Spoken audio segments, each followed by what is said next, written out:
Are you tired of feeling tired? Are you struggling with vitality? Or does your body just not feel great? Join today's hosts Monique Bradley and registered naturopath Lynette Hill to talk about your health. It's Health Bites, bite-sized pieces of health and wellness information so you can... No, my Heidi, my welcome to the All Fix TV studio. I'm Monique Bradley, and tonight I'm on the couch for Health Bites with registered naturopath Lynette Hill. Kia ora to you. Kia ora, Monique. Good to see you on the couch tonight. It's a big topic. Now, Lynette, you're from My Remedy in Browns Bay. You're a registered naturopath, and it seems that gut health has been one of the biggest things that I've noticed people talking about on your Facebook page. Is it true that gut health can really affect our wellness? Oh, absolutely, and I think it's the first thing that we notice. You know, if it's not well, we don't kind of notice our immune system falling over, but we notice a sore stomach, or we notice bloating, or we notice problems with our gut. It's the thing that will generally trigger somebody to doing something. So that's a bit of an indicator of what's coming up tonight. So tonight's topic is all about your gut. So it's in fact about the gut-brain connection. And this is something that I've personally been learning about over the last sort of 6 months, I guess you could say, of my own wellness and transformation journey and my own health journey. And the big question really is, can your gut affect your immunity, your weight, and your mental health? And this is a really big topic, Lynette, because our last episode of Health Bites, we really started to delve into this topic of gut health and how it can affect our wellness. And we've had so many questions come through last year's series and this year. People saying things like, you know, my gut wasn't right and I started having symptoms of depression, or my gut wasn't right and I think it may have been a precursor to weight gain, or questions about immunity. How does this all work? Well, all of them are affected by your gut. So your gut is kind of like I called it last time the microbial sponge, and it makes a lot of decisions because it's got a lot of neurotransmitters in there. And those neurotransmitters act on your brain. So they're sending up information to your brain. And if the information going to your brain is, I'm really unhealthy, then your brain's coming back saying, well, I'm feeling really gross as well. And so you get this really negative conversation going on between your gut and your brain. Wow. So it's not a great place to be. So on the flip side, if your brain is saying, I don't feel great, and your stomach's going, yeah, me neither. If the stomach doesn't feel great, can it make the brain then say, I don't feel great either? Does it go both ways? It goes both ways. And you know, conversely, you know, when you get into that, I'm going to take care of myself, I'm going to do a wee bit of exercise, and I'm going to change my diet. People say, I just feel better. And I think, you know, that's good information going to your brain as well. That's really simplistic. Gotcha. But sadly, what we tend to find is when we're in a bad mood, we don't reach for the salad bowl, we reach for a cake. Comfort food, right? Yeah, and we feed that the wrong response. I totally agree. So tonight we are going to delve into a bunch of factors around your gut health. In fact, we've got a screen to show you. Now, let's first of all start with this topic, microbiome. What, in fact, is a microbiome? Because that's a new term for me. So that's your gastrointestinal tissue and everything that lives within it. So it starts at your mouth and it ends up downstairs. Oh, like one big long pipe. One big tube, and it's everything, you know, on the journey through that. And throughout the microbiome, we've got chemical signalers, and we've got areas that make chemicals, and we have areas that are, you know, rich in microbiota, which is your good and your bad bacteria. Right. So there's decisions being made all the way through there, and how we look after our microbiome is very, very important, because our modern diet and lifestyle, even things like really radical diets, it can completely change our microbiota. Got you, and that affects everything else. So if we go back to that same graphic again, and we have a look, we've got gut health in the centre of that graphic, and as you're saying, it can affect your stress management, the way you deal with stress. What about your mental and emotional health? Well, again, if you've got excitatory chemicals, called excitatory cytokines, going up into your bloodstream, through your blood-brain barrier and reacting on your brain, things can happen. So they can create negative chemicaling from your brain. They can also use up the good stuff, like your serotonin. If it's being stimulated all the time, there's only so much our body can make. So we can start to run a little bit low in some of our chemicals and our feel goods. Gotcha. So, there's a inflammation on the brain is creating a negative feeling, and it can also then create more anxiety, which negatively impacts on our gut and sets up that fight or flight reaction. Of course. And round and round and round we go. So of course, when we first think of our gut issues, we think about our diet, which is of course the next stressor in that same graphic there. So how important is our diet when it comes to your gut health? Oh, it's massively important because it's what we're putting in. So we really want to make sure it's nutritious, so nutrient dense. We want to make sure that they're whole foods, real food that our body can actually recognise. Remember the GMO model? That's right. It looks like something that I recognise, but it's not actually that. So your body might have an immune response to it. We want to make sure that it's not inflammatory, and in some cases that it actually is not inflammatory for you, because what you might be able to eat and what I might be able to eat can be very, very different according to our genetics. So what about the effects of sleep and exercise and things like that? I believe that's the next contributor to our gut health in that graphic there. Sleep and exercise, can that change the way that our gut works? Well, I think we talked about over-exercising and making too many demands and not enough time for recovery. So that's important. Also, with a lot of exercise, you may be needing more nutrients to keep up with the amount of exercise you have. So those nutrients are used for restoring your gut health and your microbiome. But also sleep is when you recover. So you're wanting of course. you want to be in bed sleeping and letting all that healing and recovery go on. And also you want to be deeply asleep when it's time to detoxify. So between 2 and 3 in the morning, that's when a lot of people wake up and wonder why. That's what I had. Yeah. So the more rubbish you put in, the more rubbish your body is trying to get out and sort out and send it down the tubes for the morning. So one of the other stresses or the connectors to gut health in that diagram was in fact to do with your immunity and your genetics. For me, those seem to be two very strong points. Immunity is one thing that we're going to delve into tonight, but how important is your genetics when it comes to your gut health? Genetics is really important, and it can be very easy to fall back on genetics and say, well, everybody in my family is like this or that, and it's in my genes. And I've had that. I've said the same thing. And that says your predisposition is there. So I like to explain it a little bit like a gun. And you've got a nice safe gun, has got no bullets in it. Right. But somebody with some genetic problems and wobbles has already got the bullets in the gun. That doesn't mean that gun has to go off. It doesn't have to be triggered. But what will trigger the gun and those bullets that will make them actually now a problem are things like your diet and your lifestyle and your stress and some medications. So we actually have, I think if there's a genetic issue, we have more responsibility because we know what our future outcome can be. So we need to make some decisions.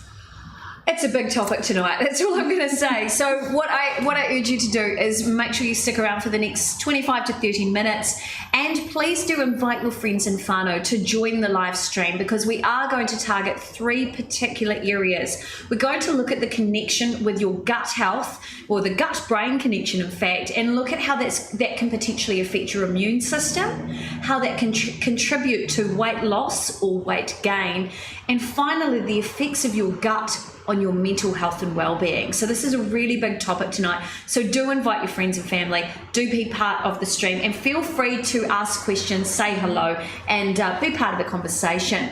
Now, one of the things we need to start the show with is in fact a disclaimer, because we are not here to diagnose disease. In fact, you would never do that as a naturopath either. No. We're simply there to open up the conversation, because you need to know that you have choice when it comes to your health. You have the choice to ask for a second opinion. You have a choice to seek alternative options when it comes to your health. So we're here to empower you to use your voice, to ask more questions, and to seek help when you need it. And as always, we do like to recommend that if you have recurring symptoms or you are concerned about your health, please contact your healthcare professional, your healthcare provider, or get in touch with the team at My Remedy, who are the proud sponsors of the show. We are indeed. Awesome. All right, so let's move into something around that gut-brain connection. There's a huge amount of information on the internet. If you've ever used Dr. Google and you've wondered, is there a connection between your gut and your brain? I love this graphic, the axis of love, which is actually the axis between the gut and the brain. And you have a look there, Lynette. It says the brain saying, gut, you boost my serotonin, baby. And of course, the gut's sitting there saying, oh, brain, you give me butterflies. Well, let's talk about that, because how many times have we been in that situation where we've said something like, oh, I trust my gut instinct on this. Or I feel hollow inside. Yeah. Or I've got butterflies in my tummy. Absolutely. It happens all the time, which some people might call being a bit anxious or nervous. So there is a really direct chemical, physical link between the brain and the gut. Because you don't have butterflies in your stomach. You don't have them. So that shows so clearly how the brain is sending signals to the gut, and then the gut is saying, yes, I feel that, send some more. Right. You know, it's really important. The gut is one of the places that we make the most serotonin. And okay, so what is serotonin about? It's about happy and satisfied. It's a feel-good hormone. And so if we don't have enough of that, we're going to look for other ways of getting that. Okay, so my understanding is that often people who are chemically treated for depression are given a drug, a prescription medicine, which has serotonin in it. So serotonin, or the missing serotonin, is connected to depression or feelings of the depressive experience. And some of the drugs promote serotonin production. Right. Yep. Gotcha. Or uptake with the receptors in the brain.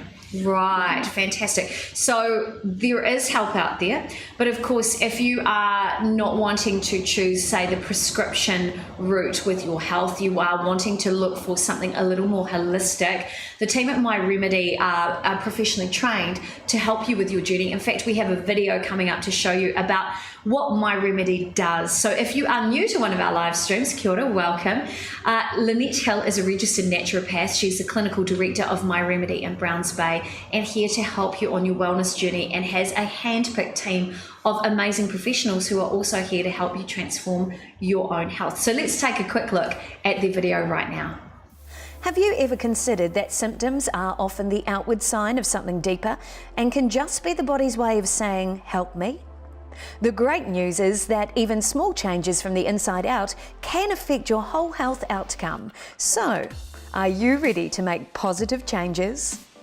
The team at My Remedy work with you to find solutions for optimal health and can help you with many health challenges. Their team of qualified and registered naturopaths are there to help with any health condition: gut health, skin conditions, adrenal fatigue and immune health, cardiovascular and men's health, and nutritional health. At My Remedy, they also have a registered homeopath and hypnotherapist who are there to help with the deepest challenges to your health, your beliefs, your fears, your habits and behaviours. So if you're ready to create better health for you and your family, try a different approach. Visit myremedy.co.nz or give them a call on 09486 2175. My Remedy. It's your remedy.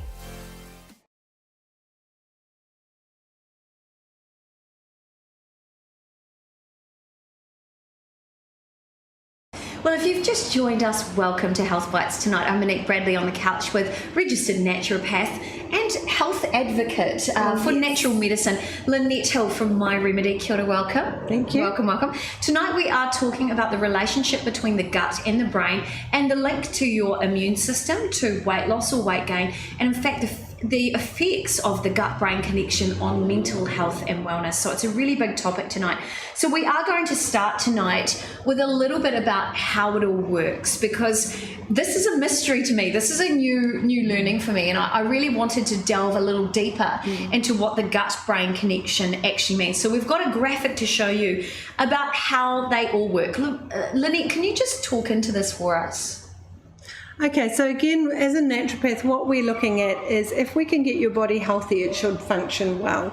So we're looking at making sure that the gut and the microbiome, all of the colonies and all of the bacteria that live in there are in the right numbers, that we'll be getting the best secretions of serotonin and the other hormones that we need, the best absorption of our food, having less of an impact on the gut. We do not want gut dysbiosis, which is leaky gut. Right, yes, which is a common term thrown around the internet. That's right, and we're going to look at that shortly, because when you have those excitatory little chemicals getting into your bloodstream and up into your brain, they create havoc. And this is when we start to see mood changes. And then is that where we start to see inflammation as well, yes, and that puffiness that some people tend to carry? It can be. So sometimes we see it in the body, but sometimes we see it in mood. And one of the nutrients that we use a lot, and it's people are going, oh, it's just everybody's using it now. But naturopaths have been using curcumin or turmeric for a long time. Oh yeah, it's one of my favourites. That's right. And when people often are feeling a bit down, they go and get a curry. Oh, yes, of course. And they feel or better. Now turmeric latte. That's right, and it settles everything down, and it makes us feel better. So if we're doing that once in a while, we feel a little bit better. How good would it be not to be inflamed all the time? Such a good point. I know in my own weight loss journey over the last sort of 6 months, I've lost around 10 kilos in weight. I've lost 10 centimetres of my waist alone. The real secret to my own journey and transforming my health is actually moving from that inflammation state into a state where my body is almost relearning a new language. It's learning to actually treat food as fuel. Yes. You're seeing people coming into the clinic all the time, the puffiness is there, they've got the brain fog, the fatigue. Is it, do you think, because the brain and the gut just aren't talking anymore, that there's inflammation going on? Or they're talking too much, and there's too much going on. Seriously? It's too much inflammation. So there's too much of the wrong stuff going to the brain. So it can be like, it's called hyper stimulation of the HPA axis rather than hypo. So yeah, too much or too little. We're looking for balance. A big word in naturopathy is homeostasis, and that means everything is balanced and as it should be in the body. And I guess that's something we all want to strive for with health, right? Absolutely, and it's usually achievable. I mean, there's always, oh gosh, it's gone too far, we can only, fix it to a point. But that's what naturopaths do, is we look at what's going on in your life and not what's not working, and we go, what are the organs involved? 9 out of 10 times the gut's a big player in that. So we know if we focus on getting the gut right, we find things like anxiety reducing, we find better mood, better energy. You just turn the circle in the different direction.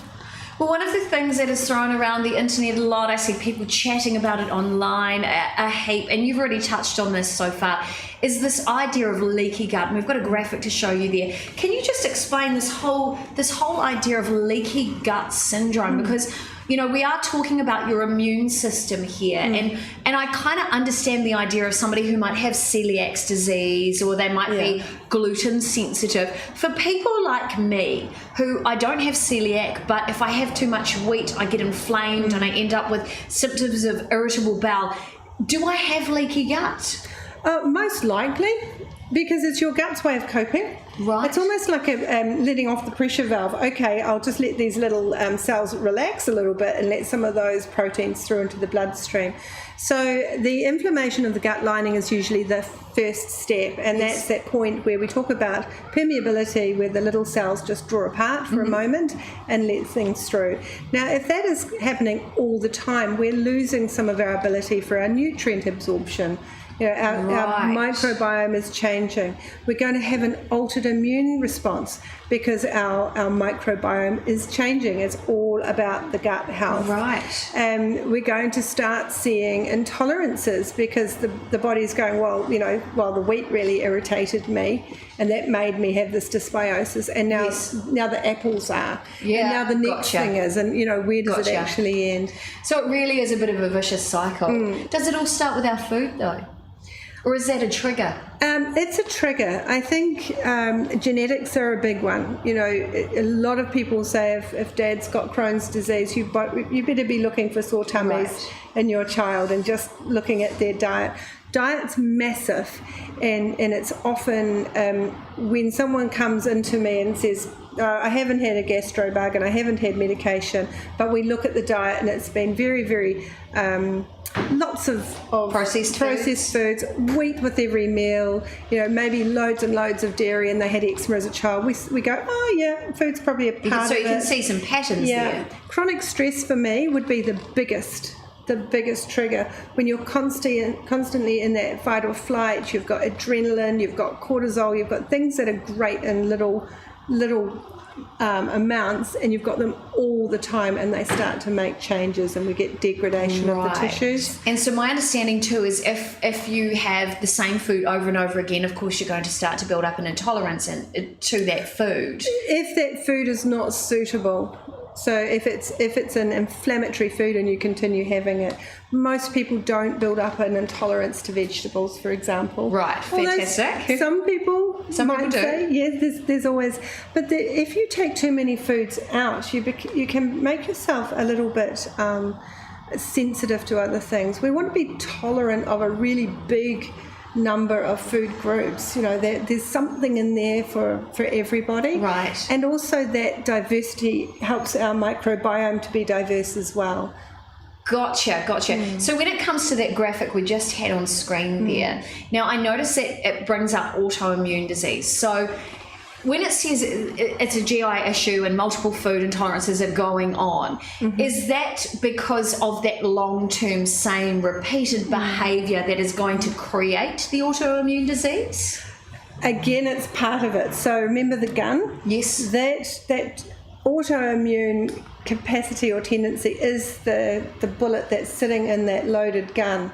But if you're going to continuously irritate your gut with inflammatory foods or foods that cause bloating or constantly do something to you, that is going to trigger the autoimmunity. If you have, sometimes it's as bad as having a really bad gastrointestinal bug and your gut goes, oh, I give up. I was coping until that. That can be that trigger. Wow. Sometimes it's a virus that can trigger. So it's never one thing, but certainly the first thing that we do with any autoimmune disorder is we look at what they're eating and we peg it back to being as anti-inflammatory as possible, and we start working on the gut, usually with gut healing protocols and probiotics, but very specific ones. Got it. Now, if you have just joined the stream, welcome to the stream.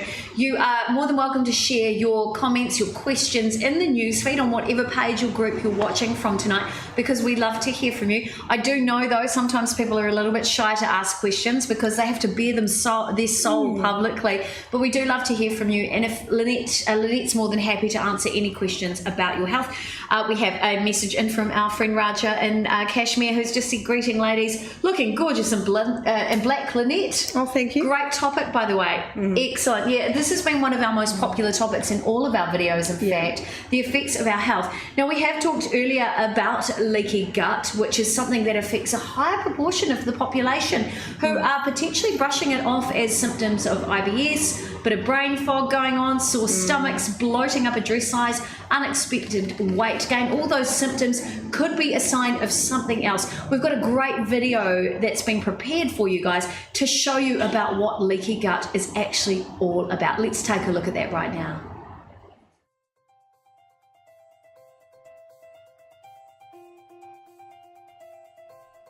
Imagine your gut is a balloon.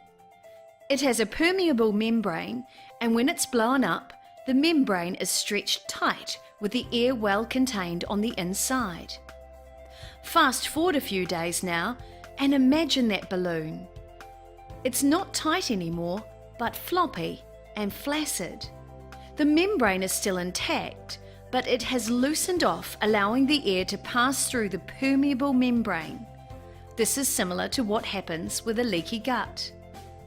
Causes may be from gastrointestinal infection, from food poisoning, norovirus, or rotavirus.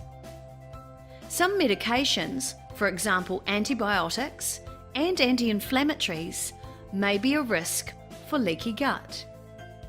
Are you bloated, or is your gut unhappy? Contact us to find out more. My Remedy. It's your remedy.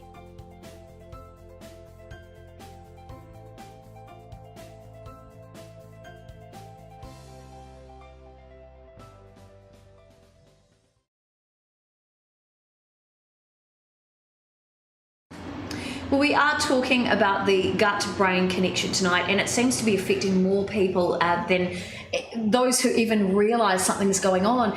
You know, if you're like me, you may have spent the last 25 years living with discomfort, bloating, foggy brain, unexplained weight gain. Look, chances are something's actually going on in your gut, which can then affect your immunity, your weight loss or weight gain, or even your mental health. And that's what we're delving into tonight. Firstly, Lynette, just very quickly, Mel Young has just said, how can I listen to this while looking at other things? Every time I go to do something else, it cuts out. Sorry, I work on Facebook too and need to be at 2 places at once. Mel, if you're on a computer, I would highly recommend you open 2 browsers. I have 4 browsers open to be able to monitor all 4 streams that we're broadcasting out through tonight. If you're on your phone and you can't be on the stream tonight, you can watch this on demand. So this will stay on the timeline that you're watching from, so you can watch it post-broadcast. But thanks for getting in touch. Now, you were just going to talk around that video we've just seen. So the video shows you clearly how everything moves apart and you actually get that travel through. So it really is a leaking gut. It is. So you've got cells that sit together just by tight junctions, and one of the things that keeps that tight is vitamin D. So that's a whole other show. Yeah, absolutely. And one of the things I wanted to point out in the video is that it talks about, you know, gastro bugs and medications and things like that, but also don't forget to add to that your stress. And, you know, a chronically deficient diet or a chronically inflammatory diet also can be bringing on those leaky gut symptoms. So on that point, fibre, how is fibre going to work with leaky gut? Is it going to inflame it, or is it going to work to help shift everything along? Well, again, it depends how inflamed that gut is. I mean, we need a certain amount of fibre in there to actually slow things down and, you know, basically make poo. And help us, you know, with moving everything along. No, fermentation. Oh, of course, healthy fermentation. I was thinking fertility. It's like, no, it doesn't help with fertility at all. But it does help. That's a different show. And so fibre is often used as a prebiotic, and it gives the transit time a little bit longer to help those probiotics get in there and help digest that food. So fibre is important, but we want the correct amount of fibre. And a lot of people who are chopping, you know, great swathes of grains and fruit, and all they're having is fat and oil and I don't know what else. Right. They might need some fibre in there. There could be a reason that they're struggling with their bowel motions. A really good point. Fibre is important. I thought while we're talking about diet, you know, it's a good point to pick up. Now, a question that's just come through the newsfeed is it bad that I don't get bloated by carb intake? And I mean loads of carbs. I would say you are very lucky. That's right. In fact, that's something that I know firsthand. So one of the things that Lynette suggested that I do in my own health and wellness journey is to in fact do a genetic test, and we're going to delve into this tonight as well, that looks at how many carbs I can process. And it's really scientific. I won't go into it, but basically it comes down to a particular gene. It's called the AMY1 gene, and if you have lots of replicas of this particular gene, you can burn more carbohydrates. You can also burn more carbs if you do more exercise. So if you're really physical, you will produce the enzyme in your saliva that breaks down carbohydrates, starches, sugars, and you'll be able to metabolize them. I've always been pretty sedentary, so I've never had a lot of that enzyme in my saliva. I'm better now. But I know for me, it's just easier for my lifestyle to live low carb. So lucky you, it works for you. And it might be the carbs as well, because there's all sorts of carbs, and there is a bit of sort of demonizing of carbohydrates at the moment. I too can have, you know, I'm quite comfortable with carbohydrates. I do find I put a bit of weight on with it, but I'm not bloated or have any other issues. So my body's, I did. So my body's not reacting to it, and your body may not be reacting to it. Word of caution is that maybe not yet, and also just being aware that the triggers can come from getting really sick and still eating all those carbs. You know, you might want to be cautious around you know, your period, or if you have a gastro bug that you actually pull back on, particularly the wheat and the dairy. Those are the big triggers.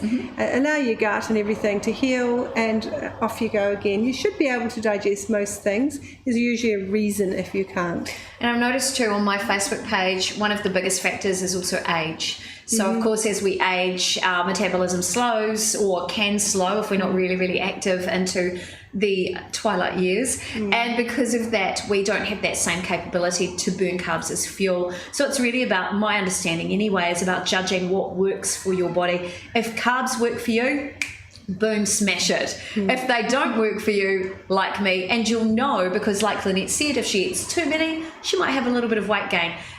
Everybody is as unique as their genes, so choose a plan that suits you, your body, and your way of life. I think that's important too. Yep.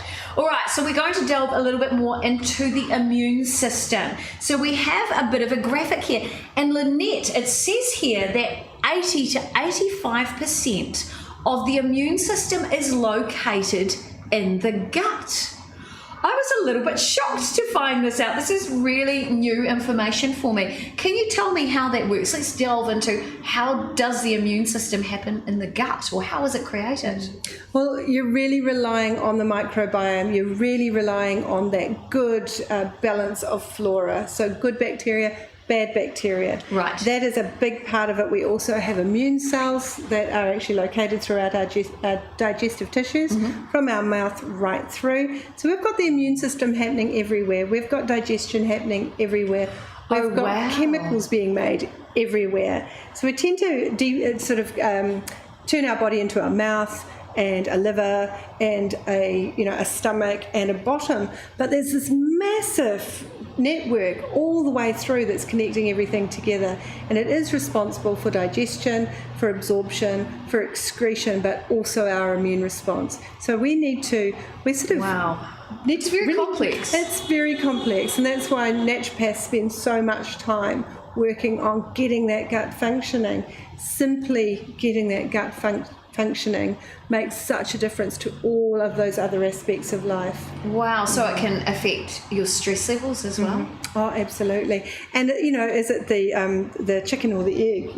Gotcha. Is it my gut which is causing the stress? And some people's gut is their form of stress. Particularly when you're in that chronic dis-ease and disorder, it is your stress. But also, if your gut is unhealthy and you've constantly got these cytokines exciting your brain, and then your brain's going, I feel really bad, there can be anxiety coming, and then you've got, of course, back to the adrenaline, and you've got picture. the cortisone, and you've got all those other hormones which will potentially even make you gain weight through stress. It's all this chemical chaos going on. It's really chaotic, and so it is up to us to just calm it all down a little bit as much as we can.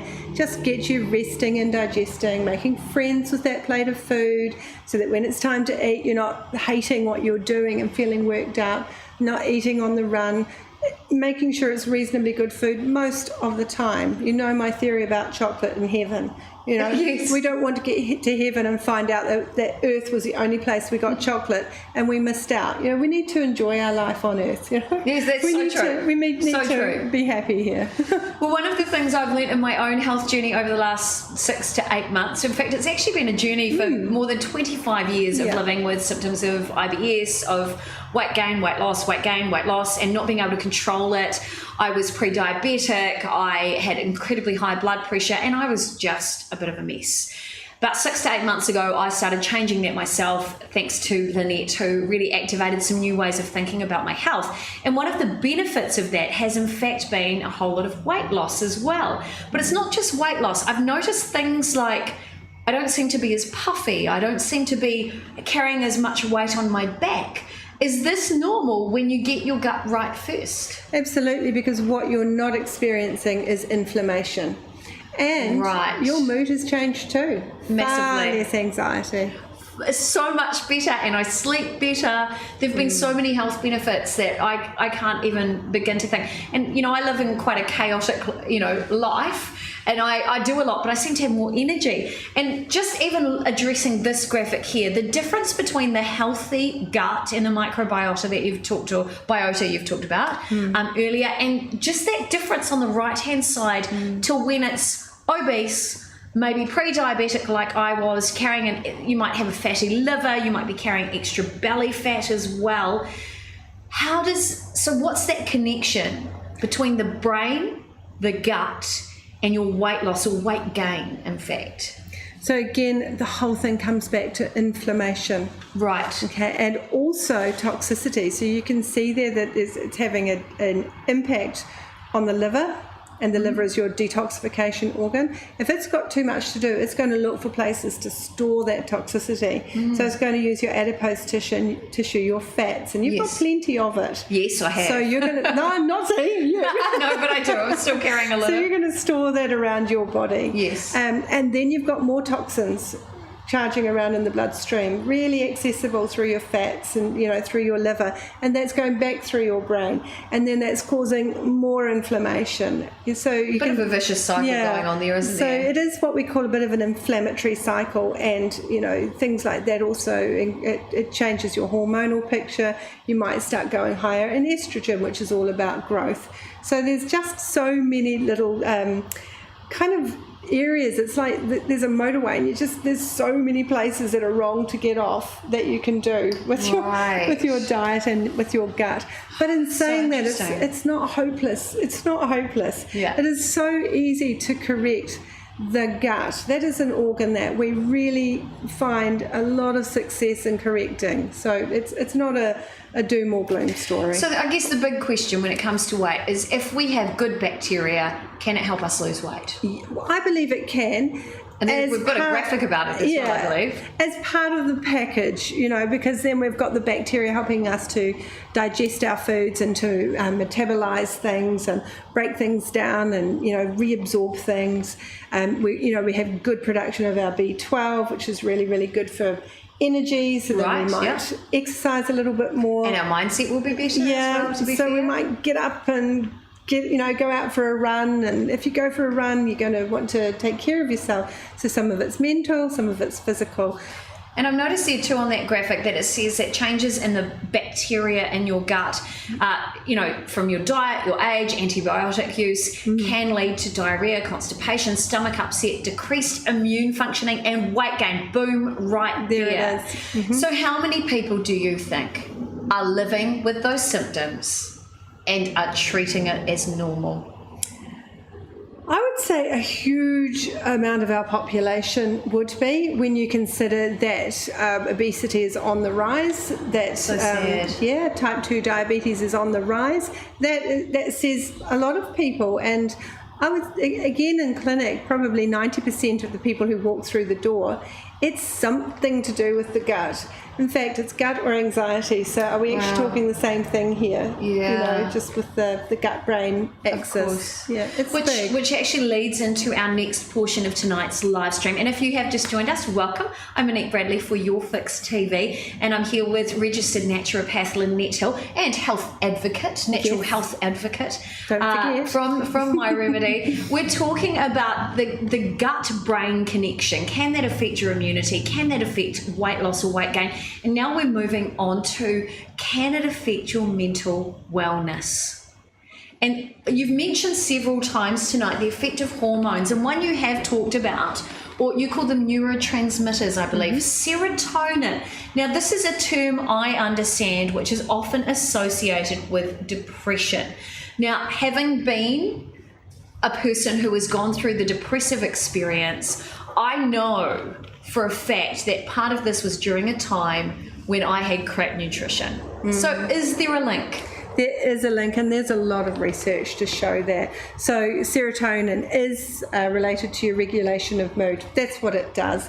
And if most of that production of serotonin is in the GIT, the gastrointestinal tissues, then if that is unhealthy, there is a direct correlation of that unhealthy response at the brain. Right. And one of the things you highlighted as well is that vitamin B12 was connected with happiness. Now, it turns out in my genetics, my grandmother had pernicious anemia, which means you don't absorb vitamin B12 from your food. And many members of my family, including myself, have had to have vitamin B12 injections.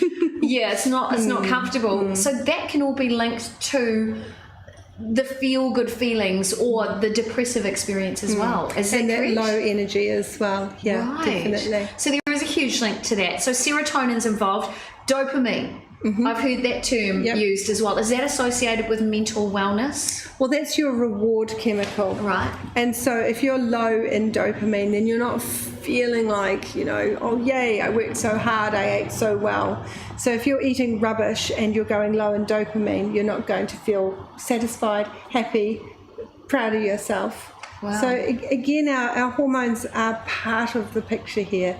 And if our gut is what keeps those neurotransmitters in balance, or we don't need so much of those neurotransmitters, then that's why we focus on the gut. Because that's a lot easier to fix, isn't it? Yeah, absolutely. So essentially, if we're not getting the right nutrition, and I'm breaking this down to the most simplistic level now, if we don't get the right nutrition, our bodies simply can't produce the hormones or the neurotransmitters we need to keep our minds well. Is that essentially the way it works? That is in a simplistic model. Don't forget there are always the people who are on the outside of that, but we're talking about, in general, healthy diet and lifestyle, creating a healthy, happy mood. It's mind-blowing for me. That is absolutely mind-blowing. Now we have another graphic coming up to show you, which talks about the effect of the food on the nervous system. And it says here the nervous system is highly influenced by what you eat.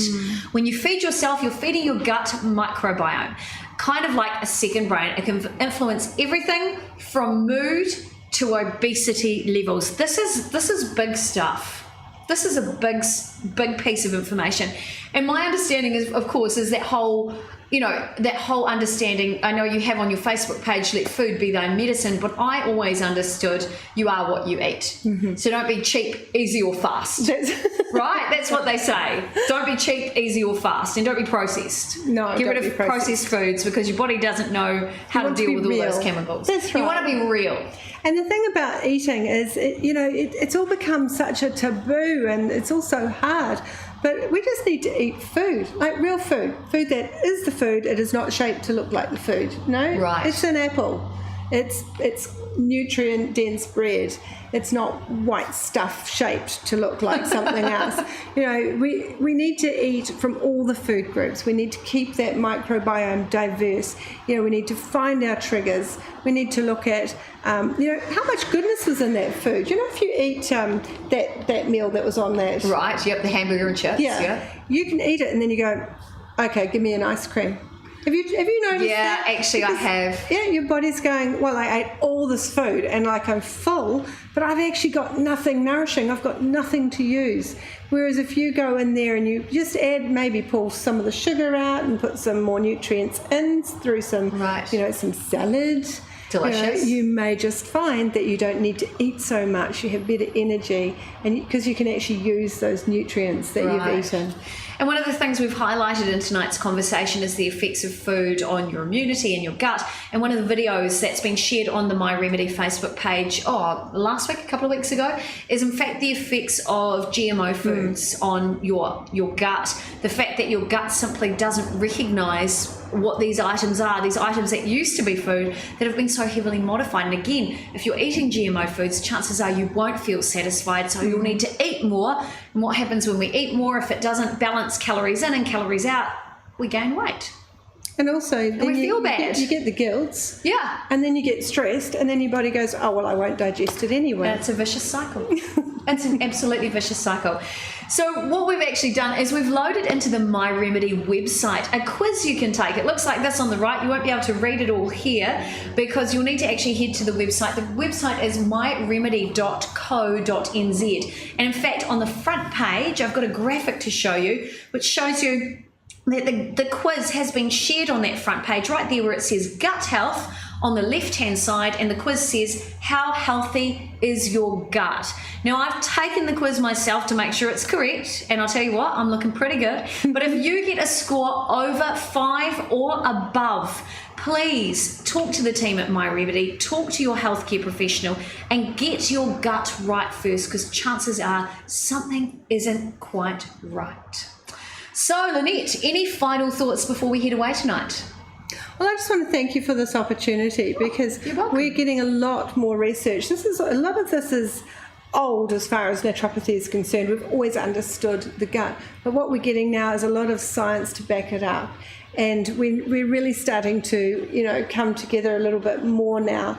And if I can just encourage people to really have a look at what they eat tonight and have a think about how they feel about either their food or after their food, then that's a step in the right direction to actually taking ownership of what you're doing to your body and your microbiome. I totally agree. Now, if you've got any questions from tonight, you can join our Facebook group, which is called Health Bites, and you're welcome to just search in the search bar of Facebook. You can join the group, completely free to join. There's around 300, nearly 400 members in there. Shoot your questions in there, or people can get in contact with you directly to ask questions. Yes. And they can do that by contacting you through Facebook. Facebook, or you can just send us an email, just to the contact page on myremedy.co.nz. We'll take you straight through by email and you can send us questions. We've got a great team. Anybody you talk to on the phone there, which is 479-1171, anyone can answer your questions and get you pointed in the right direction. Awesome. So if you're ready to transform your health, like I've done over the last 6 to 8 months, maybe 9 months now, and feel good and have more energy, chances are you need to start with your gut. That's the message from tonight's show. To find out more, head to myremedy.co.nz. Lynette, a pleasure as always. Thank you. Thank you. And a big thank you to Pete Ward, who is our producer behind the camera tonight, making all this technology happen. Get in touch. Please share tonight's stream. Let's help more people find their way to a healthier, fitter, happier life. I'm Monique Bradley for Your Fix TV, and we'll see you with our next episode of Health Bites. Ka kite anō, e noho rā.